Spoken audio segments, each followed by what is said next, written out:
नतीजा एक था, लेकिन इससे दो गलतफहमियां दूर हो गई हैं। एक तो ये कि अगर किसी को भी उम्मीद जगी थी कि पिछली जीत के बाद सनराइजर्स हैदराबाद का सूरज उगेगा, तो वो तो बिल्कुल नहीं हुआ, अगले मैच में ही हार गए। और किसी को अगर रत्ती भर भी शक था कि सीएसके प्लेऑफ में पहुंचेगी या नहीं, वो भी शक पूरी तरह से दूर हो गया, क्योंकि अब प्लेऑफ में जगह उनकी गारंटीड हो गई है।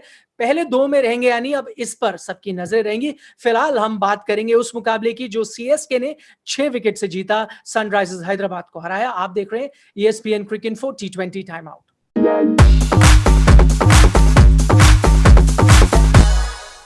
5 पॉइंट्स पे हम हमेशा की तरह नजर डालेंगे, हमारा साथ देंगे आकाश चोपड़ा।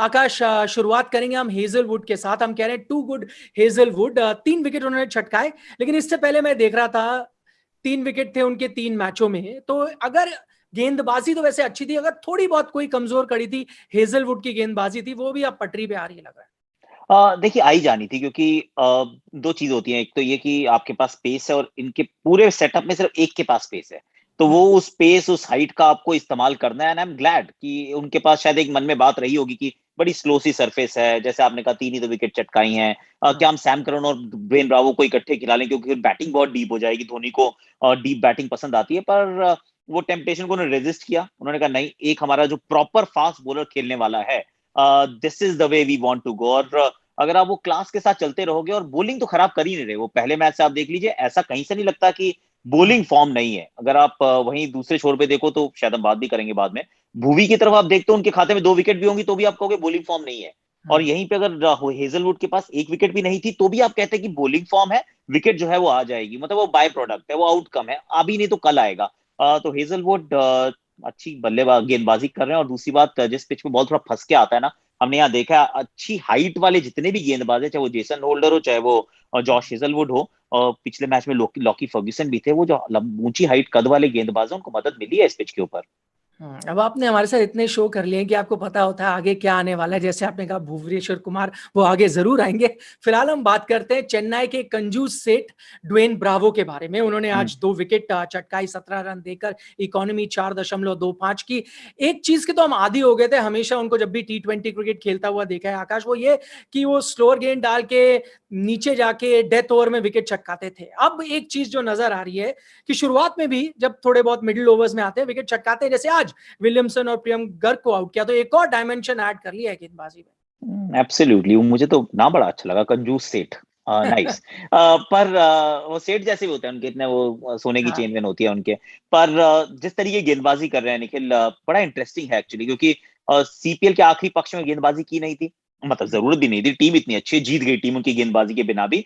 तो हो सकता है जब पहले मैच में सैम करन जब उपलब्ध रहे होंगे, या नहीं थे, अगर अगर होते, अभी तो क्वारंटीन में थे इसलिए उपलब्ध नहीं थे, अगर पहले मैच में सैम करन उपलब्ध होते, तो क्या धोनी सोचते कि ब्रावो को खिलाऊं या सैम को खिलाऊं। और अगर सैम को खिलाते तो हो सकता है कि ये ब्रावो का ये वाला जो हम रूप देख रहे हैं, हमें देखने को ही नहीं मिलता। क्योंकि ब्रावो कंसिस्टेंटली ना तो खेल रहे थे पिछले 2 साल से, आप पाएंगे कि उनके डेथ के नंबर्स, उनके बॉलिंग नंबर्स बहुत मिडलिंग नंबर्स थे, अच्छे नंबर्स नहीं थे, वो उनको शोभा नहीं देते थे। पर ही टर्न्ड अ कॉर्नर अगेन। और ये खासियत होती है, जो बहुत बड़े खिलाड़ी की बात करते हैं, ही इज ऑल्सो T20, वो कहते हैं ना, one of the greatest T20 players की बात करेंगे इस जनरेशन की, ब्रावो का नाम उसमें होगा। और उन्होंने दोबारा बता दिया है कि थोड़ी सी अगर फिटनेस ठीक रहती है, तो में। उनके पास वो स्किल है। और जिस तरीके से विलियमसन को आउट किया इस बार, तो बहुत स्विंग हो रही थी, मतलब स्विंग करती हुई गेंदों पे भी आउट कर रहे हैं। स्लोअर वन तो अच्छी डालते ही हैं, थोड़ा सा बाउंसर डाल के भी उन्होंने बीच में फंसाया बल्लेबाज को। तो अगर इतनी अच्छी गेंदबाजी करेंगे, तो एक बहुत बड़ा ये काम करके जा रहे हैं महेंद्र सिंह धोनी की चेन्नई सुपर किंग्स के लिए।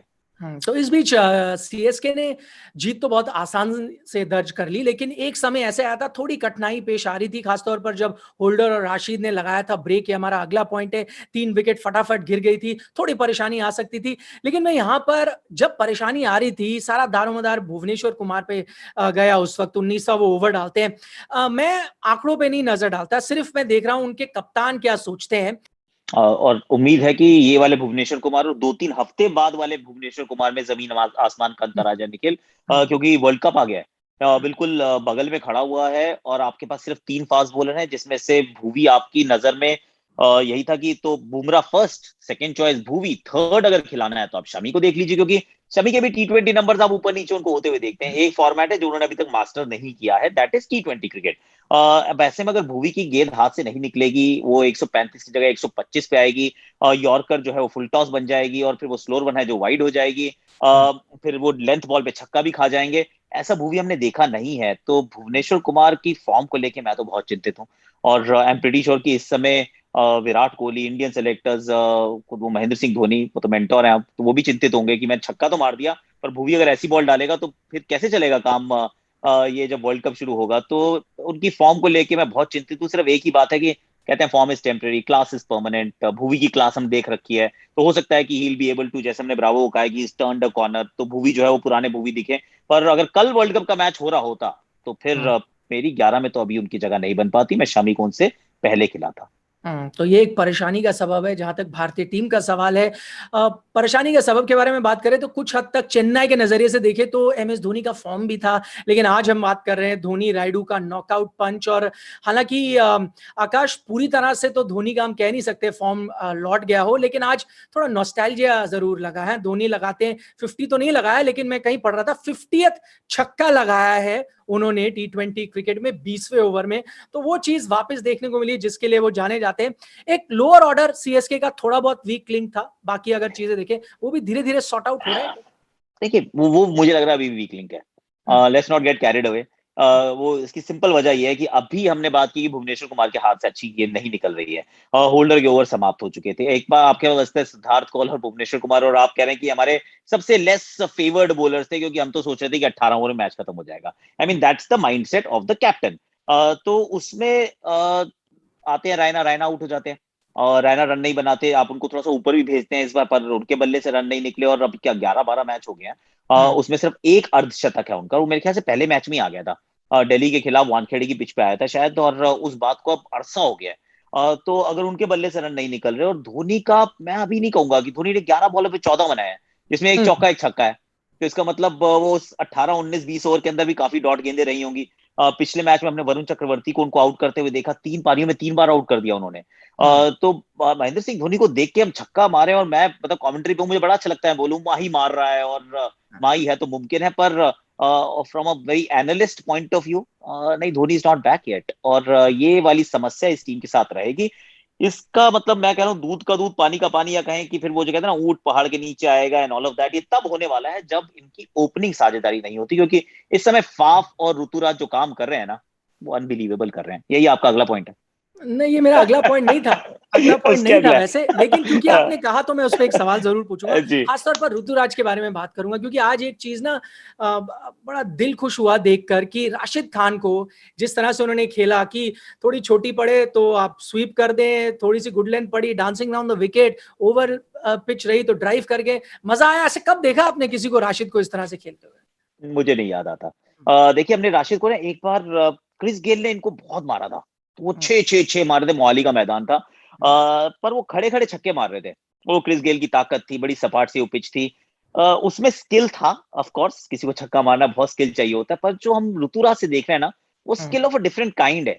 और वो स्किल ऐसा है कि जिस गति से राशिद करते हैं, कोई स्टेप आउट नहीं करता। ये स्टेप आउट करके पहले पिच तक पहुंचते हैं तो सामने मार देते हैं, हवा में मारते हैं, थोड़ा दूर रहते हैं तो ऐसे करके चला के सिंगल ले लेते हैं, फिर उसी गेंद को पीछे से खेलते हैं, फिर सिंगल के लिए डाल देते हैं। ये एक तो कॉन्फिडेंस बहुत जबरदस्त चीज है, आपसे बहुत अच्छी अच्छी चीजें कराती है, अद्भुत करवा लेती है, पर कॉन्फिडेंस के साथ जो स्किल सेट है, क्योंकि कॉन्फिडेंस तो ये भी हो सकता है कॉन्फिडेंस है कूद के जाओ छक्का मारने गए आउट, पर कूदे और दूर रह गए तो सिंगल, ये स्किल है। तो इस लेवल की स्किल अरसा हो गया। वैसे ऋतुराज मेरे विचार में इस समय सेकंड लेग में one of the best batting कर रहे हैं, ये और संजू मेरे को लग रहा है आसपास ही है, उनके अलावा तो अभी बाकियों में थोड़ा बड़ा मार्जिन का गैप है। अब मैं आता हूं हमारे अगले पॉइंट की तरफ, और वो चेन्नई की टीम है जो हमें इस वक्त लग रहा है शायद सबसे मजबूत टीम नजर आ रही है पूरी लीग में, अनडिफीटेड है इस लेग में। क्या है इनका एक सीक्रेट? एक तो ये जो साफ तौर पर दिखता है आकाश, वो ये है कि कैसी भी स्थिति हो वो टीम अपनी डटे हुए हैं। जैसे हम हेजलवुड के बारे में बात कर रहे थे, फॉर्म में नहीं है लेकिन डटे हुए हैं। धोनी चाहे रन बना रहे हैं या नहीं, उनके साथ डटे हुए हैं, रायना के साथ डटे हुए हैं, वो एक चीज है। और कुछ नजर आता है आपको? देखिए बदलाव नहीं करते हैं तो बहुत अच्छी बात है, और धोनी जो है वो सिंपल चीजें रखते हैं, उनको सबसे अच्छा करने का प्रयास करते हैं। ये वो टीम है जो नेट रन रेट के बारे में भी नहीं सोचती, कहते हैं कि देखिए मैच जीतना है 2 अंक मिल जाते हैं, और अगर 18 अंक हो गए तो क्वालिफाई कर जाएंगे, 20 कर जाएंगे तो नंबर 1 पे खत्म कर जाएंगे, तो काहे को इतना परेशानी करने की, जो 15 ओवर में खत्म करना है, 17 में खत्म करना है। मैच हारो तो इतनी बुरी तरीके से मत हारो कि तब आपका बिल्कुल नेट रन रेट का नुकसान हो जाए। तो नेट रन रेट के बारे में तब सोचते हैं जब ये हारने वाले हो, जीतते समय ये बिल्कुल नहीं सोचते कि किसी प्रकार से उसकी तरफ तवज्जो दिया जाए। अपना जो बैटिंग ऑर्डर है उसमें भी ज्यादा बदलाव नहीं करते, फ्रीडम देते हैं। मुझे लगता है धोनी के अंडर खेलने वाले को ना एक बात का बड़ा सुकून होता होगा कि अगर धोनी ने मुझे पिक किया है तो इसका मतलब मेरी काबिलियत में उसको इतना विश्वास है कि अनलेस मैं मतलब 15 मैच इकट्ठे आउट ना हो जाऊं और कुछ खराब ही ना कर जाऊं टीम के लिए, वो मुझे आके ये भी नहीं बोलेगा कि भाई साहब थोड़ा सा ना ऐसे करके खेल लो, थोड़ा वहां से भी रास्ता आता है। वो कहता है आई ट्रस्ट यू। और जब वो ट्रस्ट सामने वाला इतना आपके अंदर इन्वेस्ट करता है, तो फिर क्वालिटी तो है। देखिए अब अनुभवी खिलाड़ियों की तरफ जाते हैं, किसी युवा को पिक नहीं करते, बहुत रेयरली कोई एक इधर कोई एक उधर, 10 में से इनके 11 में से 8 लोग होते हैं वो बहुत अनुभवी होते हैं। और अनुभव को वो बार बार बताने की जरूरत नहीं होती, उनको थोड़ा फ्रीडम देने की जरूरत होती है, और महेंद्र सिंह धोनी से बढ़िया ये काम मुझे नहीं लगता विश्व में कोई करता है।